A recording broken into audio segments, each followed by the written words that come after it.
కేంద్ర సాహిత్య academy award 1954వ సంవత్సరంలో భారత ప్రభుత్వము ఈ అవార్డును ఏర్పాటు చేసింది.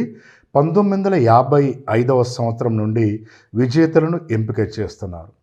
భారత రాజ్యాంగంలోని 8వ షెడ్యూల్లో గుర్తింపు పొందిన 22 భాషలతో పాటు ఇంగ్లీష్ మరియు రాజస్థానీ భాషలతో కలిపి ప్రతి సంవత్సరము ప్రతి భాష నుండి ఒక విజేతను ఎంపిక చేస్తారు.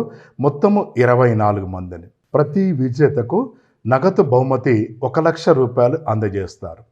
మొదటిసారిగా 1955వ సంవత్సరంలో తెలుగు భాష నుండి కేంద్ర సాహిత్య అకాడమీ అవార్డు గెలుపొందిన మొదటి విజేత డాక్టర్ సూరవరం ప్రతాపరెడ్డి. ఇతడు రాసిన పుస్తకము ఆంధ్రుల సాంఘిక చరిత్రం. ఈ అవార్డు గెలుపొందిన మొదటి మహిళా రచయిత శ్రీమతి ఇల్లందుల సరస్వతీ దేవి. 1982వ సంవత్సరంలో ఈమె రాసిన పుస్తకము స్వర్ణ కమలాలు. మొత్తము 5 మంది మహిళా రచయితలు తెలుగు నుండి ఈ అవార్డు గెలుపొందారు.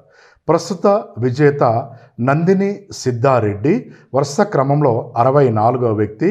2026 మార్చి 16 రోజున ప్రకటించారు. ఇతడు రాసిన కవితా సంపుటి అనిమేష.